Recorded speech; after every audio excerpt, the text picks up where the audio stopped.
हिमाचल प्रदेश में मानसून सत्र जल्द ही शुरू होने जा रहा है। इससे पहले प्रदेश में सियासी तापमान भी बढ़ने लगा है।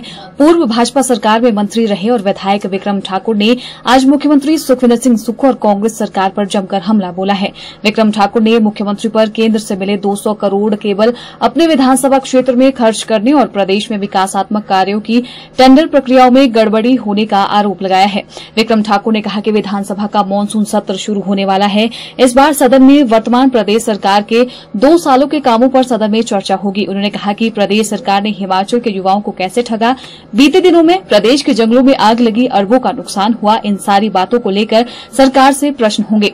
विक्रम ठाकुर ने प्रदेश में चल रहे विकास कार्यों की टेंडर प्रक्रिया में गड़बड़ी होने का भी आरोप लगाया। उन्होंने कहा कि बड़सर विधानसभा क्षेत्र के अंदर 200 करोड़ की लागत से उठाऊ जल परियोजना बनाई गई थी। इस परियोजना में ब्यास नदी की जगह सतलुज को बाद में स्रोत बनाया गया।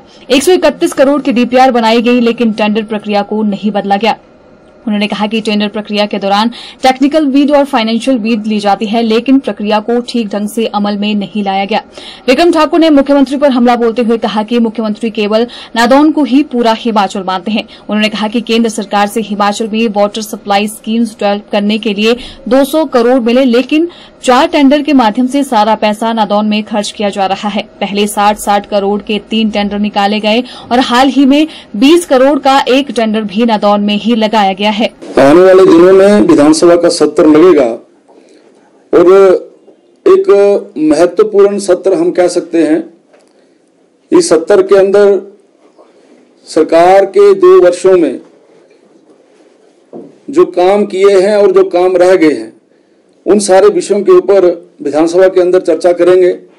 किस तरीके से हिमाचल प्रदेश के नौजवान को ठगा गया है, हिमाचल प्रदेश में किस प्रकार से झूठ बोल कर चुनावों में जो अपनी जीत है उसको सुनिश्चित किया गया है, इन सब मुद्दों को लेकर विधानसभा के अंदर इन सारे चीज़ों के ऊपर चर्चा होगी। हिमाचल प्रदेश के अंदर पिछले दिनों लगातार सारे के सारे जंगल जल गए हैं और इन जंगलों के जलने के कारण से हिमाचल प्रदेश को अरबों रुपए की क्षति हुई है। इन सारे मुद्दों के ऊपर भी डिस्कशन लेंगे।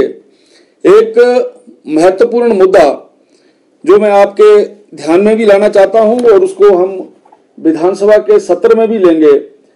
टेंडर किए गए हैं और एक उसमें से टेंडर जो कि 200 करोड़ रुपए का टेंडर था और वो 200 करोड़ रुपए का टेंडर हमीरपुर के बड़सर विधानसभा क्षेत्र के अंदर लगने वाली स्कीम का था। आपके ध्यान में रहे कि जिस समय वो डीपीआर बनाई गई थी तो उस डीपीआर में जो सोर्स है वो ब्यास सोर्स दिखाया गया था, जबकि बड़सर में ब्यास का जो सोर्स है वो ज्यादा दूर है और सतलुज का जो सोर्स है वो क्लोज है। 200 करोड़ का टेंडर हो गया उस ब्यास नदी के ऊपर से प्रोजेक्ट लाने के लिए, लेकिन उसके बाद जब ये पाया गया कि हमारे तो सोर्स पास में है तो उस स्कीम को बदला गया, उस स्कीम को फिर दोबारा से सतलुज के ऊपर किया गया। लेकिन दुर्भाग्य का विषय है कि मंत्री महोदय ये कहते रहे कि 200 करोड़ के टेंडर को रद्द कर दिया जाएगा और दोबारा से टेंडर किया जाएगा, लेकिन मैं आपके ध्यान में लाना चाहता हूं उसी कंपनी को वो टेंडर जो है वो दे दिया गया, क्योंकि उस टेंडर के लिए जो पैसा आया था वो 131 करोड़ था। 131 करोड़ की नई डीपीआर बना के उसी जो ठेकेदार है उसको वो टेंडर दे दिया गया। मैं पूछना चाहता हूं जो ईएनसी प्रोजेक्ट है ये टेंडर किस प्रकार से हुआ, और आपके ध्यान में रहे कि ये जो टेंडर हुआ है इस टेंडर की जो कमेटी है उस कमेटी के एक चीफ इंजीनियर ने 2 पेज का कागज लिख के भेजा सरकार को कि इस प्रकार से नहीं हो सकता।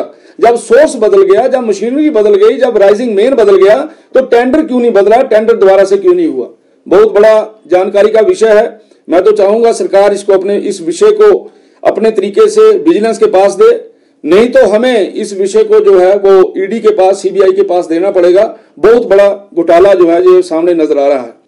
अभी फाइनेंशियल असिस्टेंस का जो विषय जो गवर्नमेंट ऑफ इंडिया से 200 करोड़ रुपए की स्पेशल जो असिस्टेंस वो हिमाचल प्रदेश को आई है, आपको ये बताते हुए मुझे हैरानगी हो रही है कि वो 200 करोड़ रुपया जो पूरे हिमाचल प्रदेश के लिए आया था वो पूरे का पूरा 200 करोड़ रुपया केवल नादौन विधानसभा क्षेत्र के अंदर जो है वो पानी की स्कीमों के सुधार के लिए लग रहा है।